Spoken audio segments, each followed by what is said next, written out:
Nosso programa está de volta e agora a gente fala sobre abuso de autoridade. Para nos ajudar nesse assunto, nós temos aqui para conversar com a gente o doutor Ângelo Carboni, que é advogado criminalista. Tudo bem, doutor? Boa tarde. Bem, graças a Deus. Prazer recebê-lo aqui, viu? Muito obrigado. E eu estou recebendo aqui também a doutora Amanda Denadai, que é psicóloga. Tudo bem, doutora? Tudo bem, muito obrigada pelo convite. Prazer recebê-la aqui também, viu? Eu queria começar entendendo, pensando na questão, não só na questão criminal, mas para poder entender se existem leis que explicam a respeito do que é exatamente considerado abuso de autoridade, doutor. É tudo aquilo que extrapola da normalidade. Então, qualquer momento que a pessoa começa a utilizar-se do cargo, da função, da situação, nessa circunstância, ou mesmo tentando subjugar o outro, nessa circunstância é o abuso de autoridade. E a pessoa pode até ser presa e responder por isso, tanto administrativamente como criminalmente. Doutora, quando a gente fala a respeito dessa questão de abuso de autoridade, a gente começa a observar, acho que tanto o advogado quanto a psicóloga vão poder abrir aqui e se lembrar de N casos, por exemplo, em empresas ou no dia a dia de alguém, com algumas autoridades específicas, seja quando o carro é parado numa blitz ou em outras situações. A gente se depara com um perfil, a pessoa que tem abuso de autoridade ou que comete o abuso de autoridade, ela provavelmente segue esse perfil na vida? Normalmente, já que o que acontece? A pessoa, ela vai em busca de algo que lhes falta. Uhum. Então, ela precisa ter segurança em algumas atitudes dela. Qual é a maneira dela ter segurança? Ela coagindo o outro. Então, eu preciso mostrar a minha força nesse sentido para que eu consiga aquilo que eu me propus. Uhum. Então, é nessa maneira que a pessoa se sente, a pessoa que está impondo isso. Doutor, quando a gente pensa em questões que acontecem no âmbito profissional, dentro do ambiente de trabalho, a gente costuma ter, pensando nessa lógica de raciocínio, pessoas que estão hierarquicamente acima, coagindo de alguma maneira as pessoas que estão abaixo.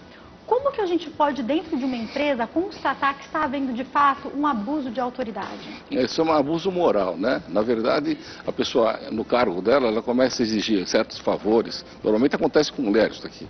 Chega lá o sujeito lá e quer sair com ela de noite, digamos, não tem nada a ver com o emprego. E se ela não sai, ele arruma uma situação para ela ser mandada embora, ou coloca ela no ostracismo, ou não dá um cargo elevado. Esse é um crime terrível e gera a rescisão do contrato. E ela pode fazer uma rescisão de contrato indireto e também ter danos morais. A juíza trabalhista, quando ela vai dar a sentença, ela não vê só o problema da situação dela, que ele colocou mas ela vê também a humilhação, uma situação que ela passou, que ela está lá para trabalhar. Isso é rotina, a gente vê de monte em ação trabalhista. Mulheres ainda sofrem mais que homens, então, né? Muito doutor? mais. É muito triste. Eu quero saber já como é possível juntar provas quando uma questão dessa acontece. Porque eu percebo também que a pessoa muitas vezes ainda, apesar de estar sendo humilhada, maltratada, seja porque de alguma maneira não respondeu da maneira que aquele chefe queria, de repente há um convite para sair ou algo assim, ou em qualquer outra situação que possa acontecer, em que está vindo uma demanda maior de trabalho e tal, essa pessoa ainda assim está empregada, então às vezes ela fica com medo, se sente coagida. E daí eu percebo que muitas vezes quem vai afastar, quem vai conversar é quando essa pessoa já chega, às vezes deprimida, às vezes com alguma síndrome do pânico, como a gente chamava antigamente, para um psicólogo, né? Sim. Doutora, existe um perfil que se repete dessa pessoa que costuma ser a coagida? Sim.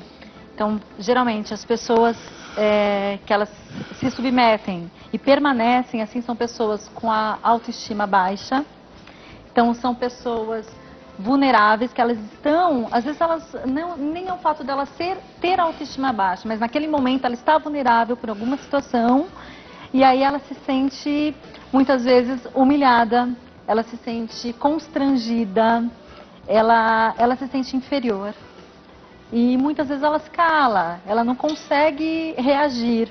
Patologias podem se instalar nesse momento? Sem doutora? dúvida. Então as pessoas elas podem desenvolver um estresse pós-traumático. Então, dependendo da situação com que ela sofreu, um estresse pós-traumático, uma ansiedade generalizada, depressão em alguns casos, né? Então, assim, são vários fatores que podem influenciar para que a pessoa emocionalmente ela se abala. Porque nesses casos, o que acontece? São cicatrizes que não são cicatrizes externas. São cicatrizes internas que ela leva para o resto da vida, muitas vezes, se não for resolvida. Então você não consegue ver, você só sente. Temos muitas perguntas ainda sobre o tema, mas antes de eu perguntar, eu vou atender uma ligação da Patrícia, que é de São Paulo. Oi, Patrícia, boa tarde. Oi, boa tarde. Obrigada pela sua participação, pode fazer sua pergunta. Sim, a minha pergunta mês passado tive uma reunião da empresa, né? Eu questionei a minha supervisora, porque assim, eles fazem uma reunião e começam a jogar indireta. Eu se levantei e pensei se a indireta era para mim, que ela fosse diretamente a minha pessoa, né? Então ela começou a gritar comigo, né? Me ridicularizando na frente de todos, porque a reunião é em conjunto, né? Gritando mesmo, e virou as costas e não me respondeu. E lá também é assim, tudo que a gente faz vai dar advertência. Vou dar advertência porque entra atrasado. Vou dar advertência porque não entra no horário do café direito. Então lá é só ameaça de advertência. Isso é direito? Isso só com você ou com várias pessoas, Patrícia? Então, com todos os funcionários. Obrigada pela sua participação, um abraço. Eu pedi para o doutor te orientar, doutor. O abuso moral é uma sequência de situações. Ela contou que na reunião ela tratou ela mal, ela contou que na hora se ela chega eventualmente atrasada, ela trata mal também. Então ela está fazendo uma sequência de situações para não se sentir bem e para ela ir embora.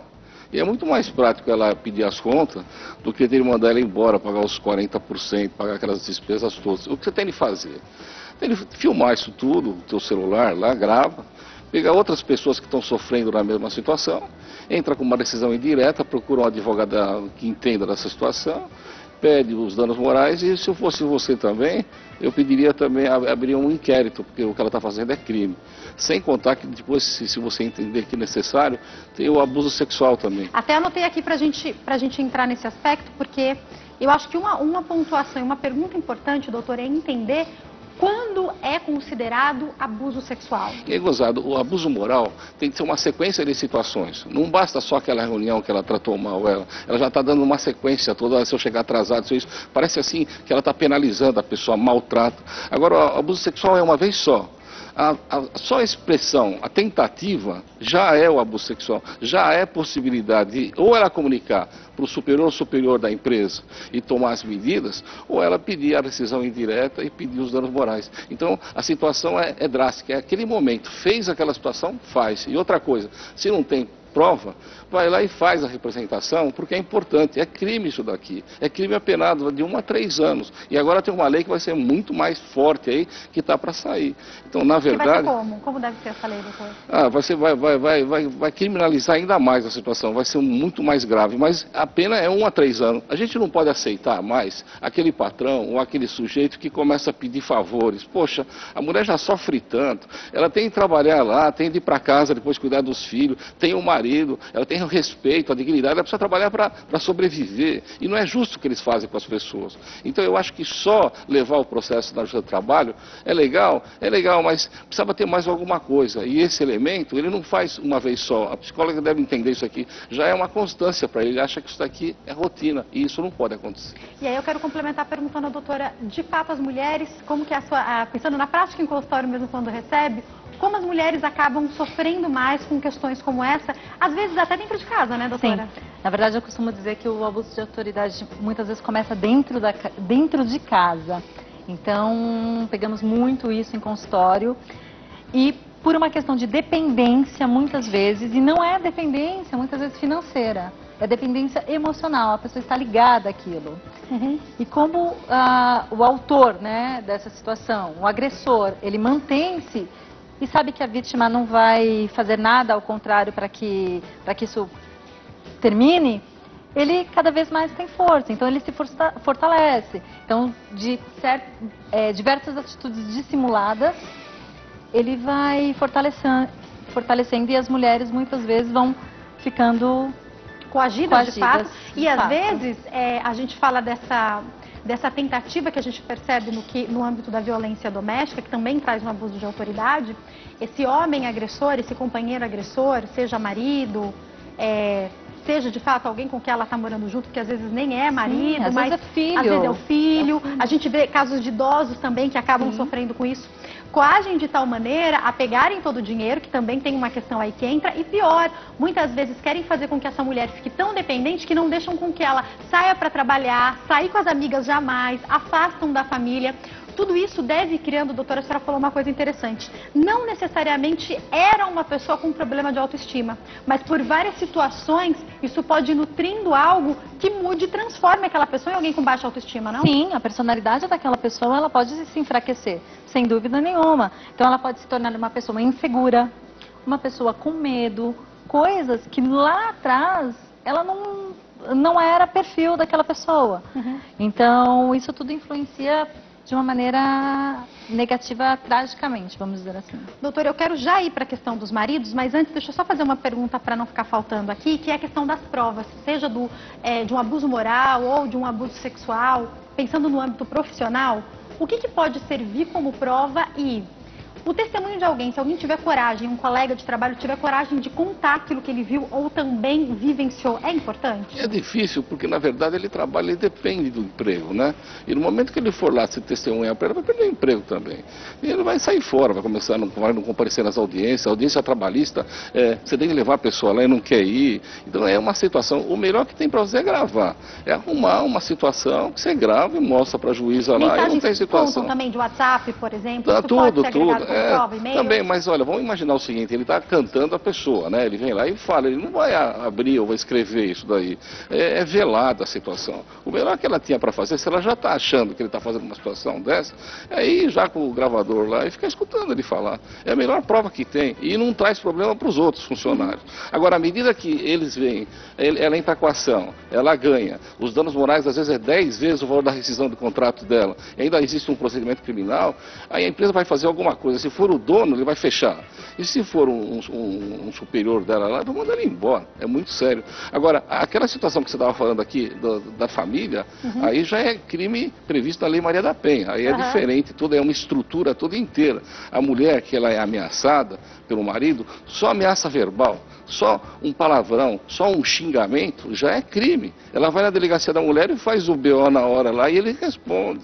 E depois, se ele agrediu fisicamente, na hora que ele agrediu, ela vai na delegacia da mulher, a delegacia emite lá o BO dela, já faz o BO, já manda para o Instituto Médico Legal, e com aquele documento, ela já vai no fórum, mais perto da casa dela, se ela não tiver condições econômicas, eles dão um advogado para ela, sai uma liminar, pondo o sujeito para fora, dando medidas restritivas de 300 metros de distância e, ao mesmo tempo, já vai um ofício lá para onde ele trabalha para separar 30% dos ganhos dele para ela receber.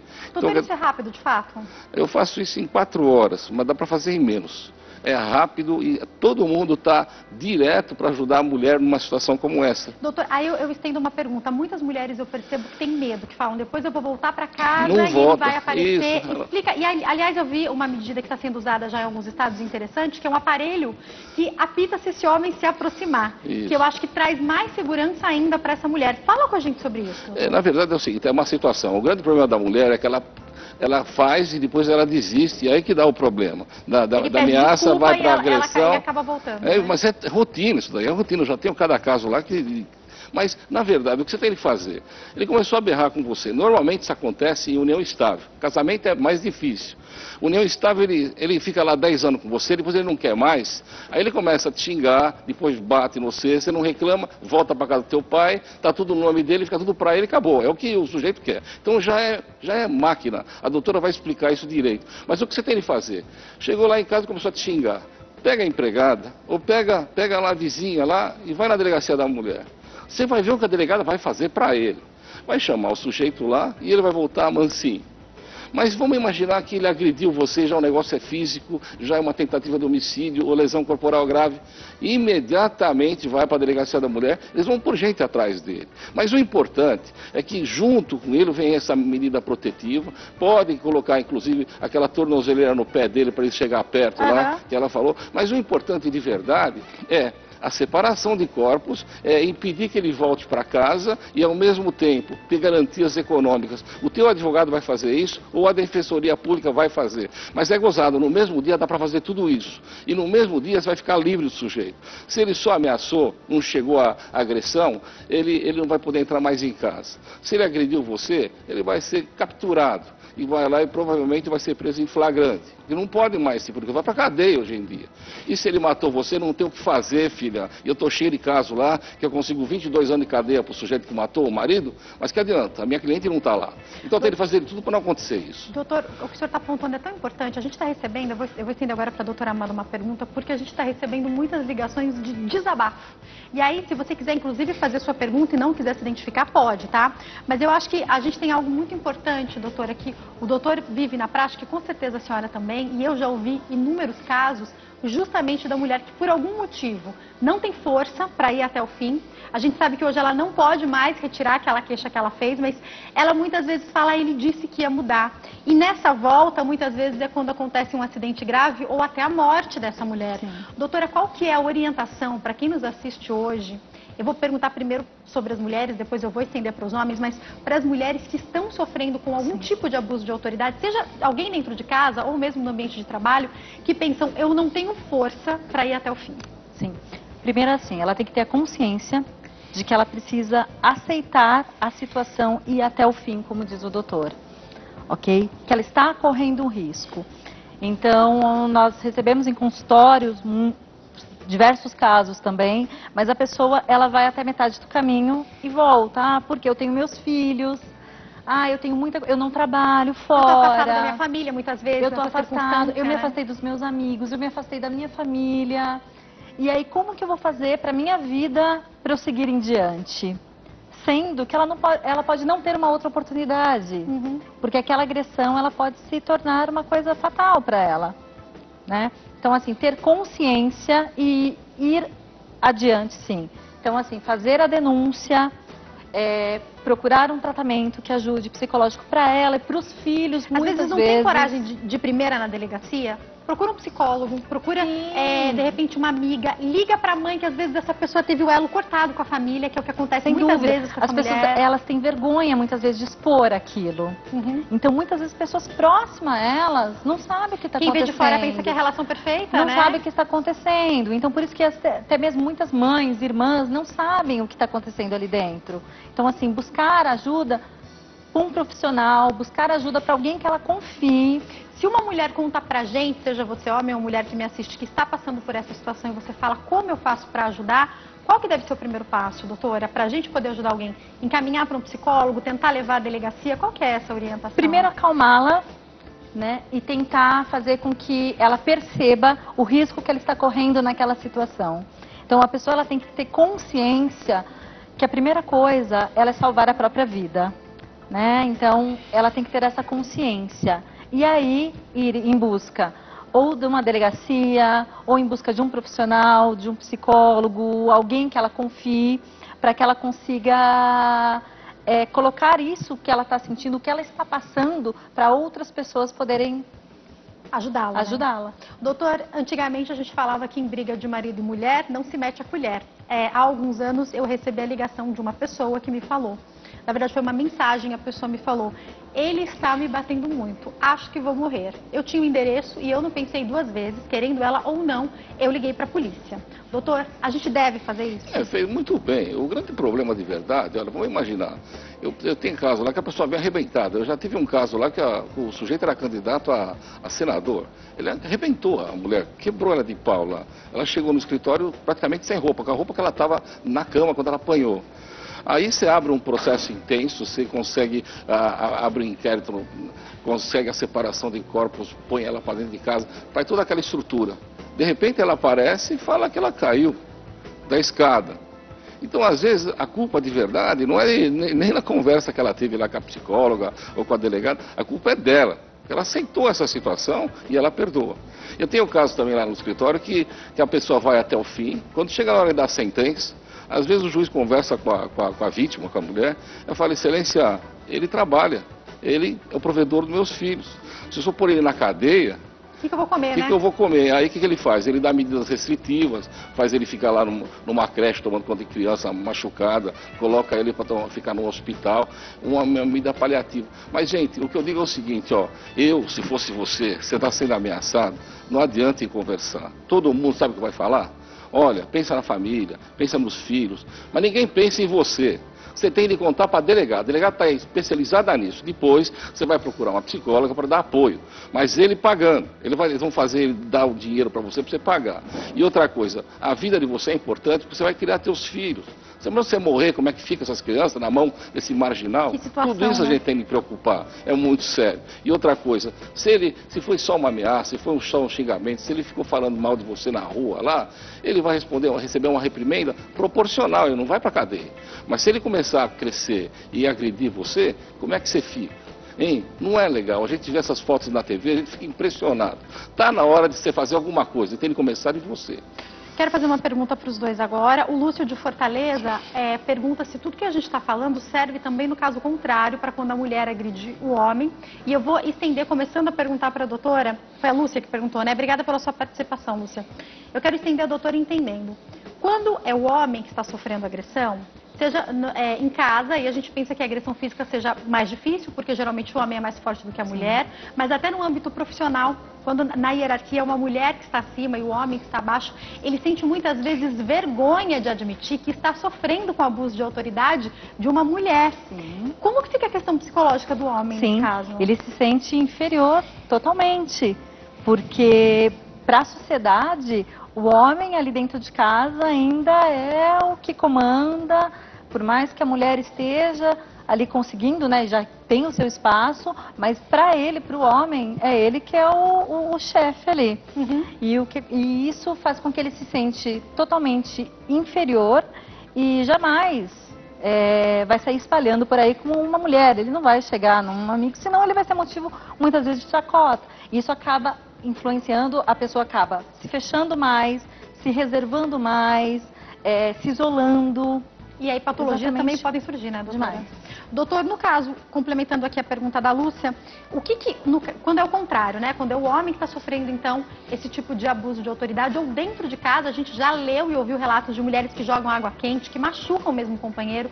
Tem alguma lei que os defende? O conselho que eu dou para ele é, quando ele começar a ver a mulher dele muito nervosa, e provavelmente deve ser por culpa dele, sai de casa, sai um pouco, vai arejar. Passa umas 2 horas, ela melhora a situação. E quando a questão é no trabalho, doutor? É a mesma coisa, ele não vai conviver com uma situação dessa, ela começa a penalizar, é duro que ela fica falando mal dele na frente de todo mundo, ele vai entrar com uma rescisão indireta, vai pedir danos morais, e essa situação é normal, a gente vê de monte lá no escritório, lá não tem problema. O que você tem que fazer é procurar um advogado da área especializado nisso, ou vai na Ordem dos Advogados do Brasil e pede que você vai conseguir um grande advogado para poder pegar seus direitos. Se tem vergonha, não precisa contar para os outros, procura um advogado e conta direto para ele, né, doutor? Tem muitas perguntas chegando com relação a autoridades policiais. Uma das perguntas que chegou, acho que o doutor vai poder me responder, é se policial homem, pode revistar uma mulher. Pode, não doutor? pode de jeito nenhum, isso é um absurdo. E, na verdade, tem mulheres policiais para isso. O que pode acontecer, ela ter de aguardar um pouco a chegada de uma polícia mulher para fazer esse tipo de abordagem.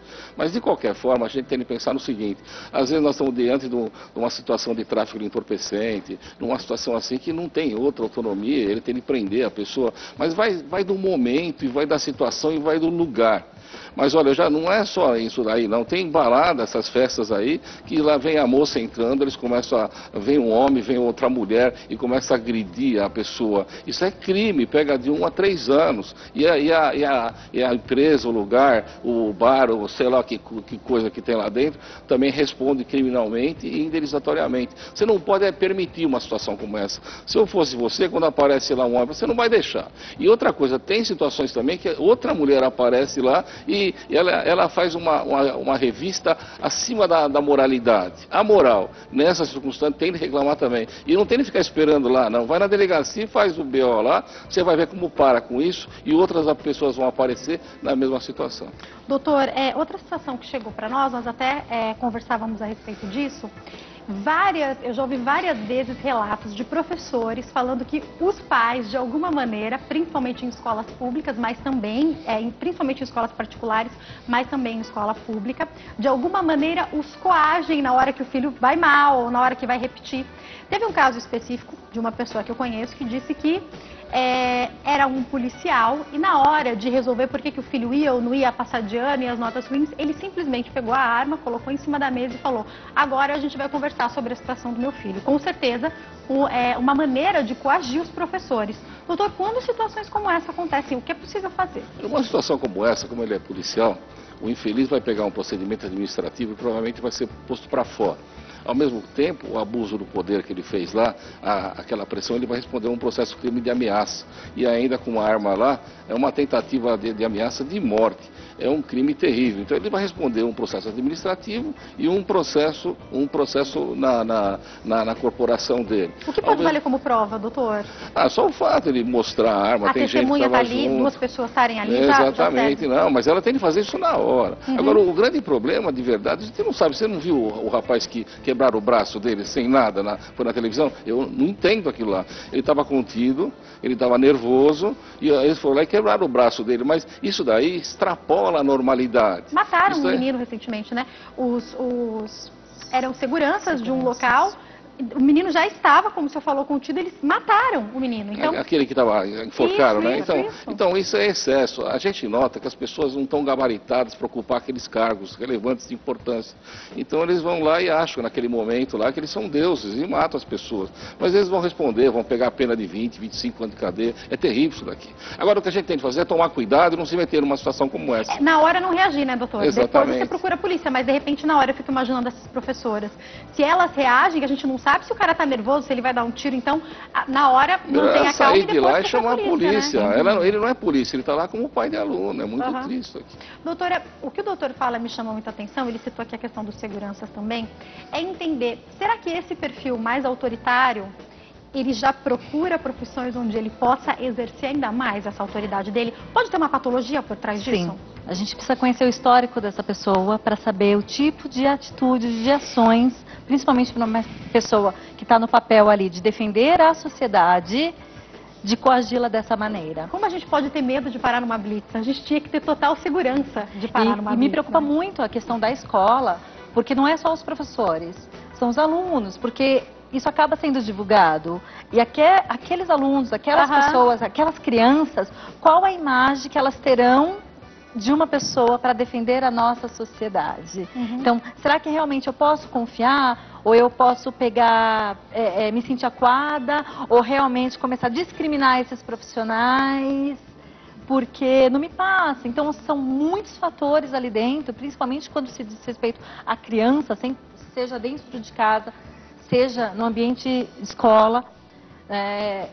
Isso me preocupa muito, né, de saber como isso vai refletir nas crianças. E o professor, que se sente também totalmente exposto publicamente, né, sem poder tomar uma atitude ali dentro do ambiente de trabalho dele, por medo de morrer. Agora, doutora, eu acho que a gente pode caminhar para o fim do nosso bate-papo, aproveitando a fala da doutora e entendendo sobre algo que a gente vive um momento complicado, até politicamente falando, mas acreditar que a gente pode confiar nas nossas autoridades. Então, se alguém de alguma maneira agiu com você de uma maneira incorreta, como uma pessoa falou que um homem a revistou e era uma mulher, ou esses professores que sofreram isso em sala de aula, ou ali mesmo quando foram a atender a um pai de aluno, se você procurar uma delegacia, se você procurar ajuda, você vai sim ter um respaldo, né, doutor? Mas o certo não é delegacia, é corregedoria. Imediatamente, né? A corregedoria é um lugar especial polícia, que administra a situação. Tem a colegia da Polícia Militar, tem a do Policial Civil, tem direto. E lá são gente que nem a gente, que está lá sentada lá, vai fazer o procedimento, vai aplicar a penalidade para ele. Agora você falou em blitz, né? Precisa saber primeiro se a blitz é verdadeira. Eu acho que esse é o nosso medo muitas vezes, né? Se são bandidos ou não, né? Exato, você falou, então é terrível. A situação da gente é de refém. Hoje em dia é muito triste a situação. O negócio é a gente orar para Deus, pedir para Ele para ajudar e não cair no lugar errado, no momento errado, que é muito triste. Mas é isso aí. Infelizmente a gente tem que encerrar, mas foi um prazer recebê-los aqui. Muito obrigada. Doutor, obrigada. Eu tenho menos de um minuto, eu vou pedir para os dois, se tivesse que deixar uma consideração final para quem está sofrendo com algum tipo de abuso de autoridade, por favor. Olha, gente, mulheres, não aceitam um revide. Não apanhe e fica quieta. Busca seus direitos. Eu tenho tanta cliente que já morreu. Eu não quero que você seja mais uma. Força. Quem quiser entrar em contato com o Dr. Ângelo, os telefones estão passando, 0 operadora 11 3113 0033 e 99986-1600. Tem um e-mail também, que é carboneadvogado@uol.com.br. Doutor, mais uma vez, obrigada, viu? Doutora Amanda, também um minutinho, por favor. Então, assim, pessoal, a saúde emocional, a saúde física é o nosso maior bem. Então, como diz o doutor, buscar os seus direitos, cuidar-se mentalmente, fisicamente, porque assim a gente consegue cuidar do outro também, né? Muito obrigada, doutora Amanda. Foi um prazer te receber aqui Obrigada. também. Quem quiser entrar em contato, também está passando aí no GC os telefones 0 operadora 11 4543 2555 e 0 operadora 11 9 7200 4581. Tem o e-mail também, que é clinicapercepção@gmail.com. Mais uma vez, obrigada, Muito doutora. obrigada. Uma ótima tarde. Muito obrigada. Obrigada a você também pelo seu carinho e pela sua audiência. Eu estou te esperando amanhã aqui no nosso programa. Fica com Deus, uma ótima tarde. Amanhã a gente vai entender, falar e até fazer um pouquinho aqui de Pilates. Estou esperando por você, tá? Um beijo grande, fica com Deus e até lá. Tchau!